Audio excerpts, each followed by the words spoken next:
ہر چیز یقین مانیے یہ وہ ہیں کہ جن کی عبادتوں میں سوائے اخلاص کے کچھ نہیں تھا. یہ مجسمہ اخلاص خود ان کی عبادت مجسمہ اخلاص. ہم جو بھی عمل کرتے ہیں اس کے پیچھے ہمارا ایک راز ہے. ہم نماز پڑھتے ہیں ذہن میں ہے کہ ہمیں جنت ملے گی. ہم روزہ رکھتے ہیں ہمارے ذہن میں ہے کہ ہمیں اس کی جزا ملے گی. ہم حج کرتے ہیں ہمارے ذہن میں اس کی جزا ملے گی. یعنی ہمارا کوئی عمل جزا سے خالی نہیں. اس کے سامنے کچھ نہ کچھ ہے. کوئی نیکی کر رہے اس کے سامنے کچھ نہ کچھ عوض میرے سامنے دکھائی دے رہا ہے. صدقہ دے رہے ہیں تو صدقے کا فائدہ دکھائی دے رہا تب ہم صدقہ دے رہے ہیں. غریب کی مدد کر رہے ہیں میرے ذہن میں کس کے مدد کا یہ فائدہ ہے ہم کر رہے ہیں. لیکن اہل بیت کیوں؟ اس لیے کہ جتنی چیزیں ہیں وہ پہلے ہیں ہمارے سجدے بعد میں. اہل بیت میں اور ہمارے سجدوں میں یہی فرق ہے. جنت پہلے ہے ہمارے سجدے بعد میں. اہل بیت وہ ہیں جن کے سجدے پہلے ہیں جنت بعد میں. جنت کا وجود بعد میں ہے. ان کے سجدوں کے بعد ان کی وجود کے بعد سب ان کے سامنے بنا ہے. جبھی تو کہتے تھے کہ ہم زمین سے زیادہ آسمان کے راستوں سے واقف ہیں. تو ہم تک پوچھو بات یہاں تک آ گئی تو بھی سن لیجئے. مولا کا کوئی عمل بھی بلا مقصد نہیں ہوا. اگر انہوں نے جنگ بھی لڑی ہے نا تو اس میں بھی مولا کہیں سے اپنے کو خود نمائی کے لیے نہیں کرتے تھے. یاد رکھیے گا کہ میں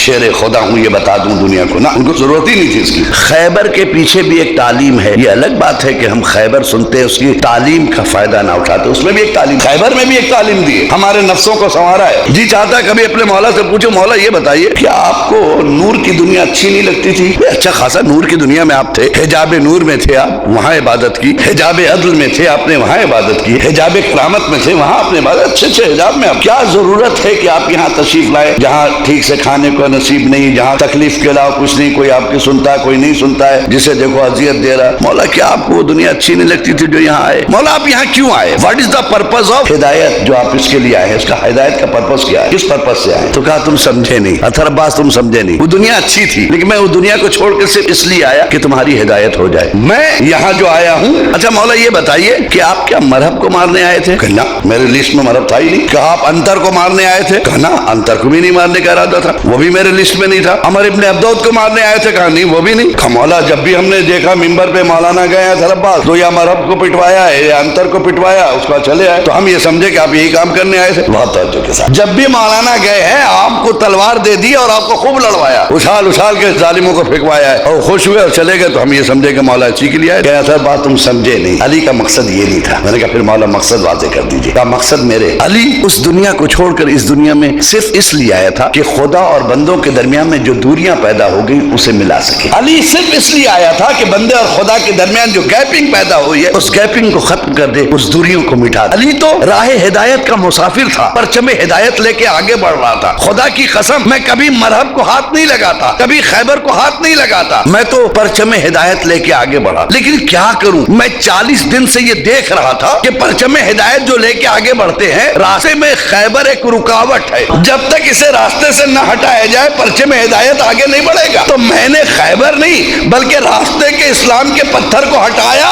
میں نے ہٹایا راستے کا. تھا تم سمجھے نہیں مولا. کہا میں خیبر اکھاڑنے نہیں گیا تھا. اگر خیبر ہمیں ڈسٹرب نہ کرتا تو ہم کبھی خیبر کو ہاتھ نہ لگاتے. 39 دن سے یہ ڈسٹرب کیا ہوا تھا. سب جاتے تھے اور لوٹ کے چلے آتے تھے, سوائے بھگدڑ کے کچھ نہیں تھا. میں نے ہٹایا ہے. اچھا اطہر عباس یہ بتاؤ اب جملہ, تمہاری نظر میں خیبر زیادہ سخت ہے, بھاری ہے, یا وہ روٹی جو میں نے عالم روزے میں فقیر کو دی تھی, سائل کو دی تھی, کون سی سخت ہے تمہاری نظر میں؟ بھاری کون ہے؟ وزن کس کا زیادہ ہے تمہاری نظر میں؟ خیبر بہت وزنی ہے. علی کے نظر میں خیبر بہت ہلکا تھا. اطہر عباس خیبر کو بھی ہم نے نیچے سے اٹھایا, روٹی کو بھی ہم نے نیچے سے, ہے نا, دونوں پر آئی. دونوں میں فرق کیا ہے؟ کہا جب میں خیبر اکھاڑ رہا تھا تو میرا رب یہ چاہتا تھا کہ اکھڑے, میرا محمد یہ چاہتا تھا کہ اکھڑے, میرا مجمع یہ چاہتا تھا کہ خیبر اکھڑے, میرا دل یہ چاہتا تھا کہ اکھڑے. Every thing in is favour, ہر چیز فیور میں تھی خیبر کے اکھڑنے کی. کوئی چیز ہے کہ اس میں نہیں ہے. مرضی رب بھی ہے, خواہش نفس بھی ہے, خواہش محمد بھی ہے, حالات کا تقاضا بھی ہے. لیکن جب میں روٹی دے رہا تھا تو 3 دن کی بھوک کہہ رہی تھی نہ دو, حالات کہہ رہے تھے نہ دو, اور ایک روٹی وہی ہے جس پہ ہمیں روزے کا دار و مدار ہے. حالات کہہ رہے تھے نہ دو, دل کہہ رہا تھا نہ دو. سب کی مخالفت کر کے روٹی کو اٹھانا خدا کی مرضی کے لیے خیبر سے زیادہ سخت. اور میں اپنی قوم کو خیبر نہیں سکھانے آیا تھا, یہ روٹی سکھانے آیا تھا. یہ میری تعلیم تھی کہ تم روٹی کیسے رائے خدا میں دو گے, دینا سکھانے آیا تھا میں. کتنے بڑے مولا یہ پیٹ بھر کے کھائے ہوئے تب بھی فقیر دروازے سے واپس جا رہا ہے. علی کے اس در پہ نظر تو کرو جہاں پر ایک روٹی افطار کے لیے, وہ وہ بھی سائل کو دینا ہے. اچھا یہ بتاؤ وزن کس کا زیادہ ہے؟ میں نے کہا خیبر کا. نہیں, خیبر کا وزن نہیں ہے, خیبر بھی اوپر گیا, روٹی بھی اوپر گئی. جب خیبر اوپر کی طرف گیا تو اوپر سے کوئی چیز نیچے نہیں آئی, اور روٹی اوپر گئی تو جنت نیچے چلی آئی. نیچے چلی آئی. یہ ہے, ہم اس درس کے لیے آئے تھے تم کو. تم نے خیبر کو دیکھا, علی کی ہدایت کو نہیں دیکھا. علی نے خیبر بھی اکھاڑا ہے اسلام کے لیے, شریعت کے لیے, دین کی بقا کے لیے, دین کی وسعتوں کے لیے. اچھا مولا چلی, یہ بات تو سمجھ میں آ گئی. مرہب کو کیوں مارا آپ نے؟ مرہب کو بھی بہت آپ نے نچا نچا کے مارا ہے. مولا نے کہا یہ بات جا کے خود مرہب سے پوچھ لو, میں نے اس کو مارا ہے, پوچھو اس سے مارا اس کو, اس سے جا کے پوچھو, وہ خود بتائے گا کہ میں نے اس سے کہا تھا کہ بہتر ہے اپنے گھر چلا جا. میں نے پہلی دعوت دی تھی مرہب کو, اگر مارنا مقصد ہوتا تو بھیجنے کی دعوت نہیں دیتا. دوسرا, جب اس نے کہا نہیں جائیں گے تو ہم نے اس سے کہا اسلام قبول کر لے. یعنی پھر میں نے ہدایت جو اپنے کام کے لیے آیا تھا وہ کیا. میں نے کہا جب تیسری مرتبہ میں نے کہا کہ اچھا اسلام بھی قبول نہیں کرتا, گھر بھی نہیں جاتا, تو ہم تو آپ سے لڑیں گے. اب وہ مجھے چیلنج کر رہا تھا. اب اس چیلنج کے بعد اگر علی اسے نہ مارتا, علی نے مارا نہیں ہے بلکہ مسلمانوں کے دامن پہ لگے ہوئے بزدلی کے دھبے کو مٹا دیا, ورنہ کل کا مورخ لکھتا اسلام کے پاس بہادر تھے ہی نہیں. ورنہ مرہب اور انتر کا یہ عالم تھا کہ جو اگر انتر دکھائی دیتا تھا تو باقی اندر دکھائی دیتے تھے, چھپ جاتے تھے. معلوم سامنے کون ہے؟ انتر. باقی کہاں ہے؟ سب اندر. جاتے نہیں تھے مقابلے میں, مرہب کے مقابلے میں نہیں جاتے. اگر اس کو بھی نہ مارتے مولا تو اسلام کے دامن پہ بزدلی کا دھبا لگ جاتا. اللهم صل على محمد وآل